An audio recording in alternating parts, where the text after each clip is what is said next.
হে everyone, good morning. সবাই কেমন আছো? আশা করছি অনেক ভালো আছো। তো আজকে তোমাদের সকলের সাথে আরও একটা ব্লগ শেয়ার করছি। আজকে ডেটা ছিল 20 জুলাই।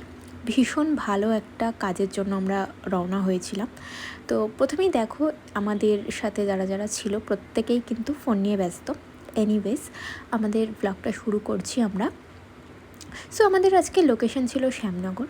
তো যথারীতি আমাদের ট্রেন চলে আসে সোদপুর স্টেশন থেকে। আমরা চারজনেই ট্রেনে উঠি এবং ট্রেনে উঠেই দেখো এদের কেনাকাটি শুরু হয়। তো তোমাদের আজকের লোকেশন তো বলেই দিয়েছি। তো কেন যাচ্ছি সেটা একটু শেয়ার করি। তো সেখানে বেশ কিছু স্পেশাল চাইল্ডকে, মানে স্মাইল অফ ভ্যালির তরফ থেকে আমরা অ্যাজ আ মেকআপ আর্টিস্ট তাদেরকে একটু বলতে পারো স্টাইলিং করতে গেছি, এটাই আর কি। তো এনিওয়েজ, দেখো এদের ট্রেন থেকে নেমে আবার কেনাকাটি চালু হয়। জীবনে তো গাডার লাগাতে দেখলাম না। জীবনে আমাকে বিনুনি করতে দেখেছিস?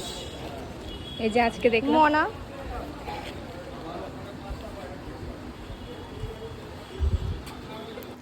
যথারীতি সেখানে পৌঁছে আমার অবস্থাটা ছিল পুরো ঘটি বেঁকে যাওয়ার মতো। তো আমাকে টোটোতে ঝুলতে ঝুলতে যেতে হয়েছে, যেহেতু আমি বসার জায়গা পাইনি। তো আলটিমেটলি আমরা আমাদের লোকেশানে পৌঁছাই, যেখানে আমাদের কাজটা করতে হবে। দেখতে পাচ্ছ এই ঘাটটার নাম আমি ঠিক জানি না। ভীষণ সুন্দর আর অনেক বড় একটা ঘাট। তো এই হচ্ছে সেই আমাদের স্পেশাল বাচ্চারা, যাদেরকে আজকে আমরা সাজাতে এসেছি। তো তোমরা সবাই ওদের জন্য প্রে করো, ওরা যেন সুস্থ থাকে, ভালো থাকে।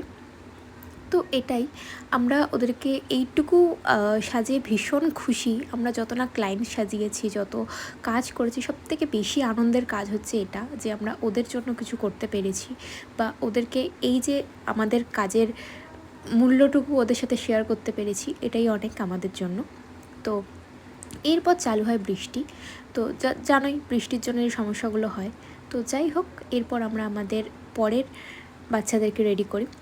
তোমরা জাস্ট একে দেখো, আমি ওর নাম ঠিক জানি না, বাট ওর পোজ দেখে মানে কোনো দিকে মনে হবে যে ও কোনো স্পেশাল চাইল্ড। বিশেষ করে আমাদের মতো নর্মাল মানুষরাও কিন্তু আমরা এত সুন্দর কনফিডেন্টলি কোনো কাজ করতে পারবো না। আমি ভীষণভাবে ইন্সপায়ার্ড ওদেরকে দেখে। তোমরা ওদেরকে আশীর্বাদ করো, ভালো থেকো, সুস্থ থেকো।